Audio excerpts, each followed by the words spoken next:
Gangster beauty Kangana Ranaut అనుకున్నది సాధించింది. Course ఇది తను అనుకున్నదో లేదో కానీ మొత్తానికి చట్టసభల్లో అడుగుపెట్టేందుకు మొదటి అడుగు సక్సెస్ఫుల్గా దాటేసింది. అరంగేట్రం టైంలో అనేక విధాలుగా తనపై సింపతి వచ్చేలా స్టేట్మెంట్స్ ఇచ్చింది.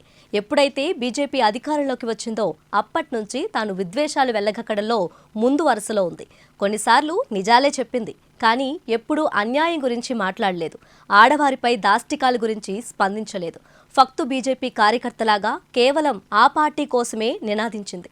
ఆఖరికి రైతుల పోరాటాన్ని తీవ్రవాదంతోనూ పోల్చింది. వీటికి ప్రతిఫలంగా గతంలోనే తనకు పద్మశ్రీ వచ్చింది.